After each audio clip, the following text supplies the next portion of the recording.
ప్రేక్షకులకు నమస్కారం. మానవుని ప్రయత్నంతో కుండలిని మేల్కొలుపు మరియు చాలనము సాధ్యమేనా అన్నది నేటి ప్రధానాంశము. కుండలిని యోగ సాధన యందు ప్రధానాంశాలు ఎలా ఉంటాయంటే, 1 జ్ఞానము, 2 జాగృతి, 3 చాలనం. 3 ప్రధానమైనటువంటి ప్రక్రియలు. ఈ ప్రక్రియలు మానవ ప్రయత్నంతో మనలాంటి సాధారణమైనటువంటి సాధకులు ఈ యొక్క మేల్కొల్పు జాగృతి కానీ చాలనం కానీ చేయడానికి శక్తి సామర్థ్యాలు ఉన్నాయా? మానవుడు చేయగలడు. గొప్ప గొప్ప వాళ్ళను వదిలేయండి. పూర్వకాల మహాయోగులు, సిద్ధాశ్రమంలో ఉండేటువంటి సిద్ధగురువులు. సిద్ధాశ్రమం అనేది మన దేశంలో ఉండేది ఒకటే. అది చాలా ప్రాచీనమైంది, లక్షల సంవత్సరాల కిందటి నుంచి ఉంది. అందులో సప్తఋషులు, దేవర్షులు, మహర్షులు, దేవతలు, ఇంకా ఈవెన్ విష్ణు కూడా ఆ యొక్క ఆశ్రమంలో ఉండినాడు. వశిష్ఠుడు ఆ ఆశ్రమంలోనే ఉన్నాడు. రాముడు, లక్ష్మణుడు కూడా వశిష్ఠుడు, విశ్వామిత్రుడు ఆశ్రమానికి తీసుకెళ్ళాడు. అది గొప్ప ఆశ్రమం అనమాట. అక్కడ ఉంటారనమాట ఇటువంటి గొప్ప గొప్ప కుండలి సిద్ధ యోగ గురువులు. సాధారణ వ్యక్తులలో ఇది అసాధ్యం, శక్తిని చాలనం చేయడము అన్నది. ప్రధానంగా కుండలి సాధకులు తెలుసుకోవాల్సిన విషయం ఏమిటంటే, సాంఖ్యము, సాంఖ్య జ్ఞానము, సాంఖ్య యోగం గురించి తెలుసుకొని ఉండాలి. కుండలిని యొక్క ప్రక్రియకు మనము వెళ్ళినట్లయితే, ఆ రంగంలోకి ప్రవేశించాలంటే మొదటి జ్ఞానం మనకు కావాల్సింది యోగ జ్ఞానం కాదు, సాంఖ్యయోగ జ్ఞానం ఉండాలి. అంటే సాంఖ్య సూత్రాలు, సాంఖ్య ధర్మాలు, సాంఖ్య సిద్ధాంతాలను సాంఖ్య గురువుల దగ్గర నుంచి నేర్చుకొని తర్వాత కుండలినికి వెళ్ళాలి. ఎందుకంత ప్రత్యేకత అంటే, ఈ కుండలినికి సాంఖ్యయోగానికి సంబంధం ఉంది. దాని మూల సబ్జెక్ట్ వచ్చేసి సాంఖ్యమే. కాబట్టి సాంఖ్యంలో ప్రధాన అంశం ఏమిటంటే ప్రకృతి, పురుష. ఈ ప్రకృతి, పురుష ఈ 2 తత్వాలని తెలుసుకోకుండా మనం కుండలిని చాలనం చేయడానికి వీలు కాదు. ప్రకృతి, పురుష. ఇందులో ప్రకృతి ఎవరు, పురుష ఎవరు అనేటువంటి జ్ఞానం మనకు ఈ సాంఖ్యంలో మనకు లభిస్తుంది. ప్రకృతి అంటేనే కుండలి మరొక పేరు ప్రకృతి. ఈ పదజాలం మనకు సాంఖ్యయోగంలో ఉంది కాబట్టి అక్కడ ప్రకృతి అని వాడతారు. యోగా గ్రంథాల్లో యోగ పరిభాషలో కుండలిని అంటాం. దీన్ని వేదాంత పరిభాషలో బ్రహ్మ, ఆత్మ అంటాం అన్నమాట. ఇంకొక శూన్యవాదులు శూన్యము అంటారు. ఇంకా తంత్రయోగులు దీన్ని పరాశక్తి అంటారు. ఇట్లా రకరకాల శాస్త్రాలలో రకరకాల పేర్లతో ఈ కుండలి శక్తిని పిలువబడుతుందన్నమాట. కాబట్టి ప్రకృతి అంటేనే కుండలి. దీని మూల ప్రకృతి అంటారు, దీన్ని ఆదిమాయ అంటారు. కాబట్టి మూల ప్రకృతి, ఆదిమాయ ఇవన్నీ ఒకటే. వేరు పేర్లు, ఒకే భావానికి సంబంధించినటువంటి వేరు పేర్లు వేరు శాస్త్రాలలో పెట్టబడి ఉంది. కాబట్టి ఈ సాంఖ్యం యొక్క ప్రధాన ఉద్దేశం ఏంటంటే, ప్రకృతి, శరీరం, పరమాత్ముడు ఈ 3ంటికి పరస్పర సంబంధం ఉంది. ఈ 3ంటికి గల పరస్పర సంబంధం తెలుసుకోకుండా మనం కుండలి యోగం చేయడానికి వీలు కాదు. ఎందుకంటే కుండలిని ప్రకృతి. కాబట్టి ఈ ప్రకృతికి శరీరానికి సంబంధం ఉంది. ఈ ప్రకృతి తత్వాలతోనే శరీరం తయారైంది. 96 తత్వాలు ఉంటాయి ఆ ప్రకృతిలో. ఆ ప్రకృతి తత్వాలతో శరీరం తయారైంది. ప్రకృతియే కుండలిని. కాబట్టి ఆ శాస్త్ర జ్ఞానము మనకు ఉండాలి. ఈ పరస్పర సంబంధమే ఈ కుండలిని యొక్క సాధన. చూడండి, ఈ కుండలి అనేటువంటి శక్తి కేవలం మన శరీరంలోనే ఉంది, దీన్ని మనం సాధన చేయాలని అనుకుంటుంటాం. మనకు వేరుగా ఉంది కాబట్టి దాన్ని అభ్యాసం చేయాలి, చైతన్యం చేయాలి, మేల్కొలుపు చేయాలి. ఈ కుండలిని శక్తి సర్వత్రా మొత్తం విశ్వమంతా వ్యాపించింది. ఒక చోట అన్నట్లు, ఒక శరీరంలో అన్నట్లు కాదు, విశ్వమంతా వ్యాపించింది, ప్రతి శరీరంలో ఉంటుంది. దీన్ని పరిపూర్ణత్వం అంటాం. పరిపూర్ణ జ్ఞానమే కుండలి. ఆ పరిపూర్ణత్వాన్ని తెలుసుకోవాలి. ఎలా ఉంది ఆ కుండలి శక్తి అంటే, నిబిడీకృతమై ఉంది.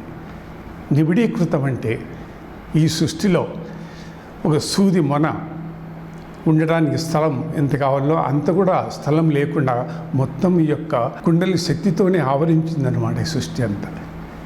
శరీరంలో కుండలిని, ఎర్త్ కుండలిని, కాస్మిక్ కుండలిని, 3 కుండలితో సంబంధం ఉన్నటువంటి విద్య ఇది. కేవలం మన శరీరంలో ఉన్నటువంటి కుండలితో మాత్రమే మనం సాధన చేయడము, మేల్కొల్పు, చాలనము ఉండదు. మొత్తం సృష్టి అంతా 100 కుండలీల వ్యవస్థ, 100 కుండలీల వ్యవస్థ పరిపాలనయే ఈ జగత్తు. కాబట్టి ఇది కేవలం మన శరీరంలోనే ఉంది, మనం మాత్రమే దీన్ని సాధించగలము అన్నటువంటి అభిప్రాయంలో చాలామంది ఉంటాం. కానీ అట్లా కాదు. మనలో ఉండే కుండలిని, మన శరీరం బయట ఉండే కుండలిని, ఎర్త్ భూమికి ఉండే కుండలిని, కాస్మిక్ ఉండే కుండలిని, మొత్తము 100 కుండలినీలు అన్నిటికీ పరస్పర సంబంధం ఉంటుంది. ఏమాత్రం చలనము మార్పు మానవ కుండలిలో రావాలంటే దీనికి సంబంధం మిగతా కుండలితో ఉంటుంది. ఇవన్నీ కలిసి పరమాత్మతో సంబంధమై ఉంటుంది. ఎందుకంటే కుండలిని అనేది ఒక పరిపాలన వ్యవస్థ, సృష్టి వ్యవస్థ. అది విశ్వశక్తికి, విశ్వ పరిపాలనకు సంబంధించింది కాబట్టి మనం ఇష్టం వచ్చినట్లు దాన్ని నడుపుకోవడానికి వీలు లేదు. కాబట్టి ఈ విశ్వమంతా వ్యాపించింది. ఇంకొకటి ఏమిటంటే, ఈ సాధనకు పోయే ముందు ఎరుక ఉండాలి. మనం ఎరుక లేకుండా ఏం చేయడానికి లేదు. ఎరుక లేకపోతే మనం ఏమీ ఎరుగం అన్నమాట. ఎరుక లేని సాధనతో మనం ఎరుగుకునేది ఏమీ ఉండదు. కాబట్టి ప్రతి ఒక్కరు ముందు ఎరుకలో వారు కావాలి. ఎరుకను గురించి తెలుసుకోవాలి. కాబట్టి ఆ ఎరుక ఏదో మనం దాన్ని ఎరుగం, మనకు తెలియదు ఎరుక. ఆ ఎరుకను తెలుసుకోవాలి. ఈ విశ్వంలో ఈ ఎరుక ఎక్కడ ఉంది? ఈ ఎరుకనే, ఆ ఎరుకను ఎరగాలి. అటువంటి జ్ఞానం మనకు ఉన్నంత వరకు మనము మానవ ప్రయత్నంతో ఆ కుండలిని చాలనము జరగదు. మరి యొక్క ప్రత్యేక పరిమితి ఏమిటంటే, మానవ ప్రయత్నానికి దీనికి సంబంధం ఉండి ఎందుకు మనం చాలనం చేయలేమంటే, మనకు కర్మశేషాలు ఉండకూడదు. కర్మశేషాలు ఉండినట్లయితే కుండలిని శక్తి దగ్గరకు పోవడం కానీ, దాన్ని జాగృతం చేయడం కానీ, చాలనం కానీ చేయడానికి వీళ్ళే. ఎందుకంటే కుండలిని యొక్క అల్టిమేట్ ఏమంటే మోక్షమే. మోక్షం పోతున్నామంటే ఏంటి అర్థము? కర్మవాసనలు, కర్మశేషాలు ఉండరా? కర్మశేషం ఉంటే మళ్ళీ పునర్జన్మ ఉంటుంది. మన కుండలిని సాధన మోక్షానికి పోవడానికి, మోక్షానికి కర్మశేషాలు ఉండరా? కాబట్టి ఎవరికైతే కర్మశేషాలు లేకుండా శూన్యస్థితిలో ఉంటారో అటువంటి వారే ఈ యొక్క కుండలిని యొక్క శక్తిని చాలనము చేయగలుగుతారు. మానవులలో ఎవరైతే కర్మశేషాలు, కర్మ వాసనలు, కర్మ బీజం లేకుండా ఉంటుందో అట్టువారు మాత్రమే ఈ కుండలిని శక్తిని చాలనం చేయగలరు. కానీ అందరితో ఇది వీలు కాదు. ఆ రహస్యం కూడా మనము తెలుసుకోవాలి. కాబట్టి కుండలిని విషయానికి మనం వచ్చినప్పుడు మన జ్ఞానము, మన సాధన ఎలా ఉంటుందంటే, సముద్రం ఒడ్డున మనం గవ్వలు ఏరుకున్నట్టు ఉంటుంది. అంటే కుండలిని అనేటువంటి జ్ఞానము ఒక మహాసముద్రం అన్నమాట. ఆ సముద్రం లోపలికి వెళ్ళాలి మనం. ఈ జ్ఞానం ఒక అంతు తెలియాలంటే, కుండలిని యొక్క అంతు తెలియాలంటే మనము అక్కడికి వెళ్ళాలి. అంత జ్ఞాన వ్యవస్థ ఇందులో ఉందన్నమాట. కాబట్టి దిస్ ఈజ్ ఎ స్పెషలైజ్డ్, ప్రత్యేకమైనటువంటి యోగ సాధన సిద్ధాంతం ఇది. కుండలిని యోగం కానివ్వండి, తర్వాత క్రియాయోగం కానివ్వండి, ట్రాన్స్ యోగం కానివ్వండి, తర్వాత జీవ బ్రహ్మైక్య రాజయోగం కానివ్వండి, ఇవన్నీ యోగ సాధనలు కావు. ధ్యానము, యోగంలో పైకి ఉన్నత స్థితికి పోయిన తర్వాత ఆ యోగ జీవితంలో పరాకాష్ఠకు చేరిన తర్వాత చేయవలసినటువంటి ప్రత్యేక కార్యక్రమాలు అవి సృష్టికి సంబంధించినటువంటి పరిపాలన కార్యక్రమాలు. కానీ సాధకుడు సాధన చేసి సిద్ధులు, శక్తులు లేదా ధ్యాన జీవితం గడపడానికి ఉపయోగపడేటి కాదు. సృష్టి నిర్మాణ కార్యక్రమాలు, పరిపాలన కార్యక్రమాలు చేయడానికి ఉపయోగపడేటువంటి శక్తులు, సాధనలు అన్నమాట. అవి కొద్దిమందికి మాత్రమే పరిమితం. కాబట్టి ఈ సృష్టి అంతా ఒక నియతి, ఒక నిబంధన ప్రకారం నడుస్తూ ఉంది. ఈ సృష్టి యొక్క నీతి నిబంధనను రెగ్యులేషన్స్ను పరమాత్ముడు రూపొందిస్తాడు. దాని ప్రకారం ఈ సృష్టి అంతా నడుస్తూ ఉంటాడు. అట్లాగే కుండలిని కూడా అంతే. కుండలిని కూడా కొన్ని నియమాలు, నిబంధనలు, రెగ్యులేషన్స్, పరిమితులు ఉన్నాయి. దానికి లోబడే కుండలిని పని చేయాలి. అది చాలనమా ఇది మనం అనుకుంటున్నాం, కాదు. అది కుండలికి చాలనం ప్రత్యేకమైనటువంటి పని కాదు. కానీ దాని బాధ్యతలు ఉన్నాయి. సృష్టి బాధ్యతలు, శరీర పరిపాలన బాధ్యతలు, ప్లస్ జగత్తు యొక్క పరిపాలన బాధ్యతలు ఆ కుండలికి అప్పజెప్పబడిందన్నమాట. ఆ కార్యం నిర్వహించడానికి మాత్రమే కుండలిని ఉంది. మన కొరకు మనం చాలనం చేయడానికి, జాగృతి చేయడానికి దాని కొరకు అది లేదు. దానికి తెలియదు అవి ఈ బాధ్యతలని. కుండలిని ఏ బాధ్యతలు, డ్యూటీస్, ఫంక్షన్స్, కర్తవ్యాలు నిర్వహించాలనో సృష్టి విధానం ప్రకారము వాటినే నిర్వహిస్తుంది. ఆ పరిధి లోపలే కుండలిని చాలనమవుతుంది, తన కర్తవ్యాలను నిర్వహిస్తుంది. అందులో మన పెత్తనం కానీ జోక్యం కానీ ఉండదు. అది వినదు కూడా, మనకు సంబంధం లేదు దాంతో. ఇప్పుడు ఉదాహరణ చెప్తాను. మన సృష్టిలో సూర్యుడు ఉన్నాడు, చంద్రుడు ఉన్నాడు, దిక్పాలకులు ఉన్నారు. వీళ్ళు ఏమేమి చేస్తున్నారు? వీళ్ళ కర్తవ్యాల బాధ్యతలు ఏంటి? సృష్టి నియతి, విధానం ప్రకారము తమ బాధ్యతలు నిర్వహిస్తున్నారు. ఎవరికి భయపడి వీళ్ళు ఈ డ్యూటీ చేస్తున్నారు, కర్తవ్యాలు నిర్వహిస్తున్నారు? సృష్టి నియతి. ప్రతిరోజు సూర్యుడు 6 గంటలకు ఉదయించాల్సిందే, 6 మళ్ళీ అస్తమించాల్సిందే. ఈ విధానం కొన్ని లక్షల కోట్ల సంవత్సరాల నుంచి ప్రక్రియ నడుస్తూ ఉంది. సెకండ్స్ కూడా వేరియేషన్ లేకుండా సూర్యుడు ఉదయిస్తాడు. దిక్పాలకులు పనిచేస్తున్నారు. పౌర్ణమి రోజు చంద్రుడు వస్తాడు. ఎవరికి భయపడి? సృష్టి నియతి, విధానము ప్రకారం తమ బాధ్యతలను అవి నిర్వహిస్తూ ఉంటుంది. అట్లాగే కుండలిని కూడా. కాబట్టి మనం కుండలిని సాధన చేయాలనుకుంటున్నాం. అదే మా దిక్పాలకుల పైన చేయొచ్చు కదా, అదే మా చంద్రుడి పైన, సూర్యుని పైన కూడా చేయొచ్చు కదా. సూర్యుడు, చంద్రుడు, దిక్పాలకులు ఏం చేస్తున్నారో కుండలిని కూడా తన బాధ్యతలను, సృష్టి బాధ్యతలను నిర్వహిస్తూ ఉంది. అదే మాది మృత్యువు ఉంది, అది మాది కాలుడు ఉన్నాడు, కర్మదేవుడు ఉన్నాడు, జరాదేవుడు ఉన్నాడు. వీళ్ళంతా ఏం చేస్తున్నారు? తమకు అప్పచెప్పినటువంటి బాధ్యతలను నిర్వహిస్తూ ఉన్నారు. అట్లాగే కుండలిని కూడా తమ బాధ్యతలను నిర్వహిస్తూ ఉంది. వీటికంతా భేదం ఏమీ లేదు. అన్ని సృష్టి వ్యవస్థలే. కాబట్టి సృష్టి జరగాలంటే ఈ టోటల్ బాధ్యతలన్నీ కొన్ని వ్యవస్థలుగా అప్పచెప్పబడింది. ఆ వ్యవస్థలన్నీ ఆ కార్యక్రమాలను నిర్వహిస్తూ ఉంటాయి. అదే మరి మన శరీరంలో కుండలిని ఉంటుంది, జీవాత్మ ఉంటుంది, ఆత్మ ఉంటుంది, మాయా ఉంటుంది, చక్రాలు ఉంటాయి, సహస్రారము ఉంటుంది, బ్రహ్మరంధ్రము ఉంటుంది. ఇంకా సూక్ష్మశక్తులు ఎన్నో ఉన్నాయి శరీరంలో. అవన్నీ కలిపి ఈ శరీరాన్ని నడుపుతూ ఉన్నాయి. కాబట్టి ఈ శరీరము వ్యవహార సమాజంలో వ్యవహరించాలంటే ఇన్ని శక్తులు ఉండాలి. మనం ఆ శక్తులను విస్మరిస్తున్నాం. కాబట్టి ఏదో కుండీలు మాత్రమే సపరేట్గా ఉంది, దాన్ని మాత్రమే సాధించాలనుకుంటున్నాం. అటువంటిది ఏమీ ఉండదు. మానవునికి సంబంధం లేదు. అది మా గొప్ప సృష్టి కార్యం చేసేవారికి సంబంధించినటువంటి వ్యవహారం అన్నమాట.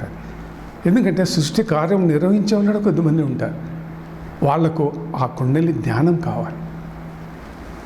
కాబట్టి కుండలి నుండి జ్ఞానాన్ని మనం సంపాదించి కుండలిని సాధకులు సమాజానికి ఉపయోగపడాలి. అందులో ఏం జ్ఞానం ఉంది, భవిష్యత్ ఏంటి, సమాజానికి ఏం కావాలి, సృష్టిలో ఏం లోపాలు ఉన్నాయి, వాటిని సరిదిద్దాలి అని కుండలి యోగ సాధకుడు సమాజానికి ఉపయోగపడాలి. కాబట్టి సమాజానికి ఉపయోగం లేని ఎట్టి ముఖ్యంగా కుండలి యోగ సాధన ఏమి ప్రయోజనం లేదు, వ్యర్థమే. మిగతా సాధనలు వేరు, వ్యక్తిగత దైవ సాధనలు. కుండలిని విశ్వ సాధన, ఇది విశ్వానికి సంబంధించింది. ఇందులో ఏ ఒక్కరూ యోగం చేసిన, కుండలి యోగం ఫలితాలు సంపాదించిన ఆ శక్తులు, సిద్ధులు, ఫలితాలు మొత్తం విశ్వంలోని వాళ్ళందరికీ వర్తిస్తాయి. ఏ ఒక్కరికి సంబంధించి కావు. ఏ ఒక్కరూ ప్రయోజనాలు పొందడానికి లేదు. ఏ ఒక్క వ్యక్తి సహస్రాన్ని తీసుకెళ్ళి అక్కడ ఐక్యం చేసి ఫలితాలు పొందేది ఉండదు.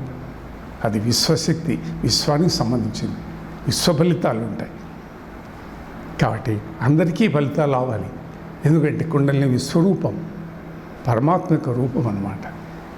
ఆ మాదిరిగా ఈ కుండలి యొక్క ఫలితాలు సమాజానికి అందాలి.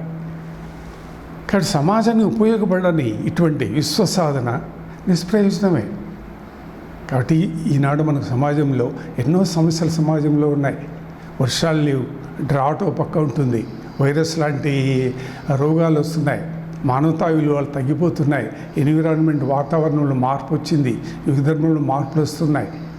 మరి వీటిని సర్దుబాటు చేసేటువంటి శక్తి సామర్థ్యాలు ఉండాలి కుండలిని యోగ సాధకునికి. వాటిని సాధించడానికి మనకు ఈ విధానం ఉండేదన్నమాట. అంతేకాకుండా ఎందుకు మనం దీన్ని చాలనం చేయడం అంటే సుషుమ్నా నాడి ఉంది. ఈ సుషుమ్నా నాడి ద్వారానే కుండలిని ప్రయాణం చేస్తూ ఉంటుంది. ఈ సుషుమ్నా నాడి లోపల ఇతర ఫోర్సెస్, శక్తులు పనిచేస్తూ ఉంటాయి. కాబట్టి కుండలిని ప్రయాణానికి ఆ ఫోర్సులు సహకరించవు, రెండు అక్కడ ఢీ కొట్టాల్సిన పరిస్థితి ఏర్పడుతుంది. కాబట్టి ముందు సుషుమ్నా నాడిని మనము క్లియర్ చేయాలి. ఆ సుషుమ్నా నాడి ఎక్కడుంది, దాని రూపాలేంటి, దాని కర్తవ్యాలేంటి, దాంట్లో ఆటంకాలు ఏమేమి ఉన్నాయి, కుండలిని ప్రయాణించేటప్పుడు ఆటంకాలు ఏమొస్తాయి, అవన్నీ చూసుకొని ముందు ఆ యొక్క సుషుమ్నా నాడిని మనము సర్దుబాటు చేయాలి, దాన్ని తయారు చేసి రెడీగా ఉంచాలన్నమాట.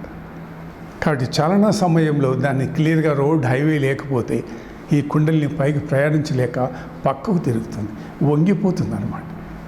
అట్లా వంగిపోయినప్పుడు ఒక మారు సాధకుడు పిచ్చివాడైపోతాడు, చాలామంది మరణిస్తారు కూడా. అటువంటి ప్రమాదాలు ఉంటాయి. కుంచక చర్చ అని ఉంటుంది, కుండలిని ప్రయాణం కుంచుకుపోతుంది అన్నమాట కుండలిని. ఈ కుంచక చర్చ వల్ల కుండలిని శక్తి అప్ టు అంటే భౌతిక ప్రజ్ఞ, భౌతిక స్థితి వరకు మాత్రమే ప్రయాణం చేస్తుంది, తర్వాత ప్రయాణం చేయలేదు. ఎందుకు? సూక్ష్మ ప్రజ్ఞ, జ్ఞాన ప్రజ్ఞ ఉండదన్నమాట. ఎందుకు? కుండలి కుంచుకుపోతుంది. సింకింగ్ అండ్ స్వెల్లింగ్ అంటాం అన్నమాట కుండలిని. ఎందుకంటే అది ఎక్స్పాండ్ అవుతుంది, కాంట్రాక్ట్ అవుతుంది, ఇటువంటి లక్షణాలు దానికి ఉంటాయి. ఉన్నప్పుడు భౌతిక ప్రజ్ఞ వరకు క్లియర్గా పోతుంది, తర్వాత ప్రయాణం చేయలేదన్నమాట. కాబట్టి కుండలిని సాధన మనం చేస్తున్నామంటే మానవుడు చేయవలసిన ప్రయత్నం ఏంటంటే ముందు ఈ శరీరాన్ని సరిచేయాలి. కుండలిని చాలనానికి శరీరాన్ని తీర్చిదిద్దాలి, తయారు చేయాలి, దాన్ని రూపుదిద్దు చేసి పెట్టాలి. అంటే మొదలు శుద్ధి చేయాలి శరీరాన్ని, తర్వాత స్టెబిలిటీ, దృఢత్వం ఉండాలి శరీరానికి, తర్వాత కాన్షియస్నెస్, చైతన్య స్థితి ఉండాలి. ఎందుకంటే కుండలిని ప్రయాణం చాలనం జరిగినప్పుడు ఆ శక్తిని తట్టుకునేడానికి సామర్థ్యము మన శరీరానికి ఉండాలి. అది లేకపోతే శరీరాలు కూలిపోతాయంటే మనిషికి ప్రతికూలమైనటువంటి ఫలితాలు ఉంటాయి శరీరంపై. అన్కాన్షియస్ పడిపోవడము, పిచ్చివారి కావడము, లేకపోతే సమాధి స్థితికి, భౌతిక సమాధి స్థితికి వెళ్ళిపోవడము, సూక్ష్మ సమాధి స్థితికి వెళ్ళిపోవడము, ఇటువంటి ప్రతికూల ప్రభావాలు సాధకుడు ఎదుర్కోవాల్సి వస్తుందన్నమాట. కాబట్టి ఆ చైతన్య స్థితి ఉండాలి. తర్వాత spiritualization, visualization, spiritual powers, visionary శక్తి ఉండాలన్నమాట. అంటే బాడీ, మైండ్, స్పిరిట్ ఈ మూడు ఏకం కావాలి. Mental development, physical development, emotional development, environmental development ఉండాలి. భావాలు, భావావేశాలు, భావోద్రేకాలు ఇటువంటి ఉండరాదు. ఉండినట్లయితే, ఎందుకంటే మానవుడికి ఇవన్నీ సహజంగా ఉంటాయి కాబట్టి ఈ యొక్క లక్షణాలు కుండలిని సాధనకు ఉపయోగపడవు అన్నమాట. అంతేకాకుండా మీకు గతంలో కూడా మీకు చెప్పాను, కుండలిని అన్నది ఇది depository of knowledge, depository of విజిడమ్, ఒక జ్ఞాన నిధి, జ్ఞాన ఖని అన్నమాట. దాంట్లో ఏమేముంటుంది మీకు ధాతుకలలో చెప్పాను. కుండలిని ధాతుకల్లో దాగి ఉన్న రహస్యాలు అనేటువంటి వీడియోకు చూడండి. ఇందులో ఏం రహస్యాలు ఉంటాయంటే మన జన్మ రహస్యాలు ఉంటాయి. అంటే మన జీవాత్మ, ఈ జీవాత్మక రాకపోకలు, పుట్టుపూర్వోత్తరాలు, ప్రయాణము, జన్మలు, ఎన్ని జన్మలు, స్త్రీ జన్మలెన్ని, పురుష జన్మలెన్ని, తల్లిదండ్రులు ఎవరు, ఇట్లా అనేకమైనటువంటి మన జన్మలకు సంబంధించినటువంటి రహస్యాలని అందరూ డిపాజిట్ అయి ఉంటాయి. కాబట్టి సాధనాంశం కాదు, రహస్యాంశాలు ప్రధానమైనటువంటి విషయం అన్నమాట. ఆ డిపాజిటరీ నాలెడ్జ్ పొందడమే కుండలిని యోగ సాధన. కాబట్టి ఎవరో మహానుభావులు ఒకరు ఇద్దరు ఆ యొక్క కుండలిలో ఉండే రహస్యాలు, ధాతుకుల రహస్యాలు తెలుసుకున్నారు, కానీ అందరికీ సాధ్యమేటి కాదు. మానవ ప్రయత్నంతోనే ఇది కుదరదు. మానవ ప్రయత్నం ఉండాలి, దాని దైవ సంకల్పం కూడా ఉండాలి. మనం అంటూ ఉంటాం అప్పుడప్పుడు జాగృతి అంటాం, కుండలిని జాగృతి అంటాం. జాగృతి అంటే ఏంటి? అజాగ్రత్త స్థితిలో ఏదైనా ఉంటే దాన్ని జాగ్రత్తావస్థకు తేవడాన్ని జాగృతి అంటాం. అదే మాదిరి మేల్కొలుపు అంటాం. కుండలిని మేల్కొలుపు చేయాలా అంటుంటాం. అంటే అవేకనింగ్ అని ఇంగ్లీష్లో అంటుంటాం. ఇంకా మరికొద్ది చైతన్యం చేయాలా అంటుంటాం. ఇంకా మరికొద్ది ఇది డార్మెంట్లో ఉంది కాబట్టి దాన్ని నిద్ర లేపాలా అంటాం. ఇన్ని రకాలైన పదాలు మనం వాడుతూ ఉన్నాం. కుండలిని డార్మెంట్లో లేదు, నిద్రపోవడము లేదు, అజాగ్రత్త స్థితిలో లేదు, స్లీపింగ్ దశలో లేదు. అవేకనింగ్ అంటుంటాం, నిద్ర లేపాలని. అయితే ఇక్కడ మనం గ్రహించవలసిన విషయం ఏమంటే ఇవన్నీ మన కల్పించుకొని ఊహలుగా మనం ఊహించుకుంటూ ఉంటాం.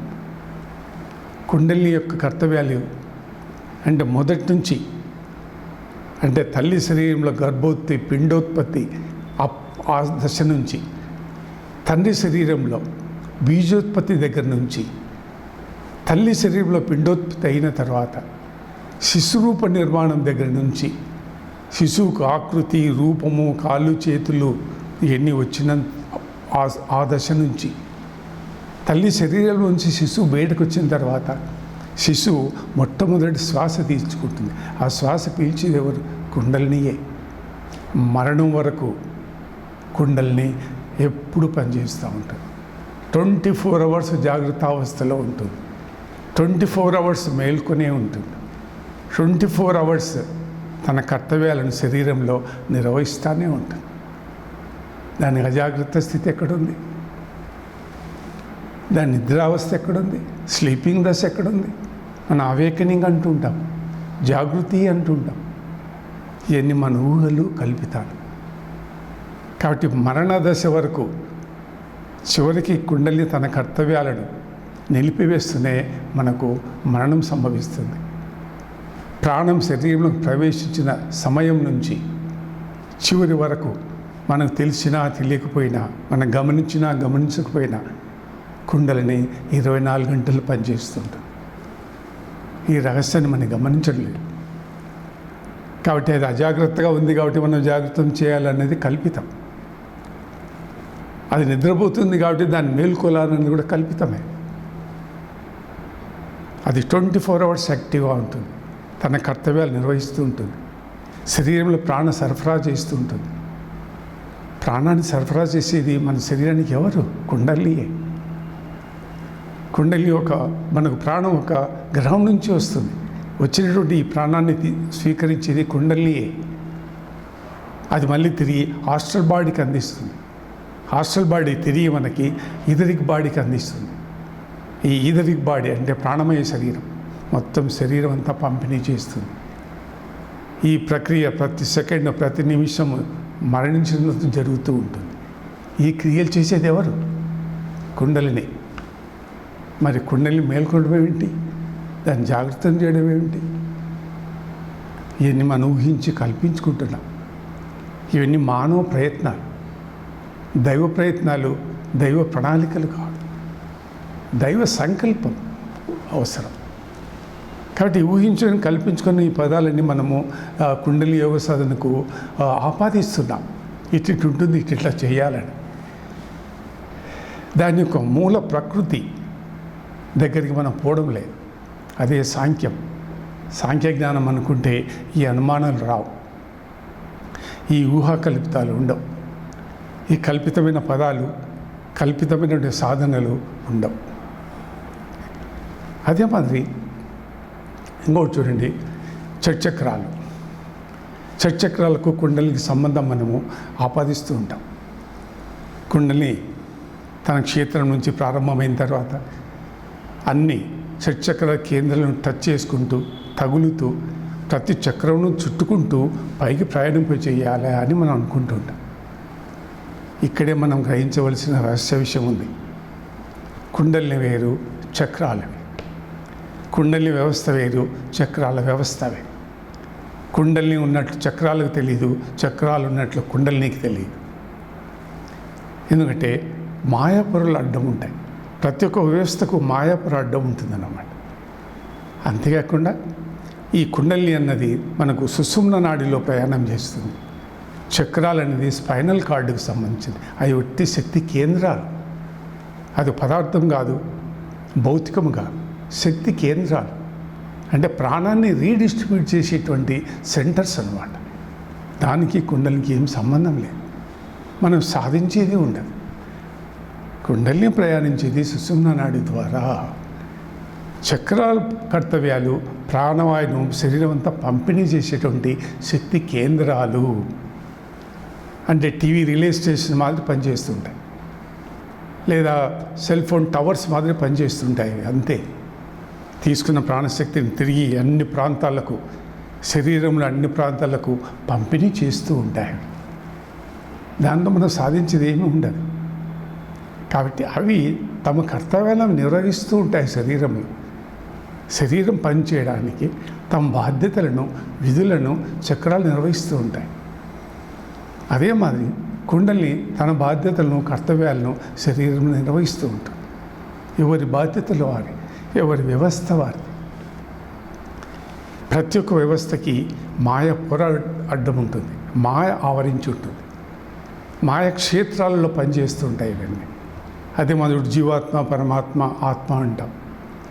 జీవాత్మ ఉంది, తర్వాత ఆత్మ ఉంది, మధ్యలో మాయ ఉంది. అక్కడ కూడా మాయాపుర అడ్డం ఉంటుంది. అదే మన శరీరంలో ఎన్ని వ్యవస్థలు ఉన్నాయో అన్నీ తీసుకోండి. తర్వాత త్రిగుణాలు ఉన్నాయి, సత్వగుణము, రజోగుణము, తమోగుణము. వీటి కూడా మధ్యలో మనకు మాయాపురలు ఉంటాయి. అరిషడ్వర్గాలు ఉన్నాయి, దానికి మాయాపురలు ఉంటాయి. ప్రతి ఒక్కటి తమ బాధ్యతల్ని మాయాపురలలో పనిచేస్తుంటాయి. వాటిని మనం మాయా క్షేత్రాలు అంటాం, మాయా ఆవరణాలు అంటాం. ఆ ఆవరణాలలో తమ బాధ్యతలను నిర్వహిస్తూ ఉంటాయి శరీరం ఉండేటువంటి శక్తులు. 96 తత్వాలతో ఈ శరీరం పనిచేస్తుంటుంది. అందులో కుండలిని శక్తి ఒకటి, జీవాత్మ ఒకటి, ఆత్మ ఒకటి, రకరకాల శక్తులు. కాబట్టి సాధకుడు అనేవాడు ఇంటిగ్రేట్గా మొత్తం బాడీని అంతా అర్థం చేసుకోవాలి, శరీరాన్ని అంతా అర్థం చేసుకోవాలి. అందుకే సాంఖ్యం మొత్తం శరీరాన్ని అంతా చదువుతుంది. టోటల్ శరీర వ్యవస్థ, సృష్టి నిర్మాణం ఏంటి, ఏ భాగంలో ఎక్కడ ఏమేమి ఉన్నాయి అంటే సంఖ్య ఆధారంగా కుండలిని దాని కర్తవ్యాలను విభజించబడింది అన్నమాట.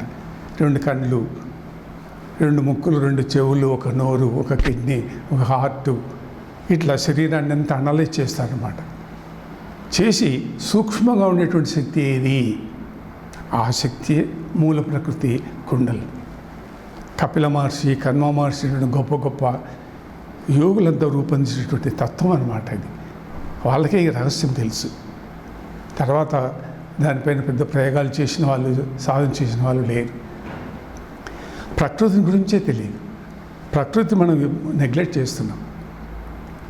ప్రకృతి, పరమాత్ముడు, శరీరం, ఈ మూడింటికి ఉన్నటువంటి పరస్పర సంబంధాన్ని కూడా మనము తెలుసుకోలేకపోతున్నాం. కాబట్టి ఈ చక్రాలకి, కుండలినికి సంబంధం లేదు.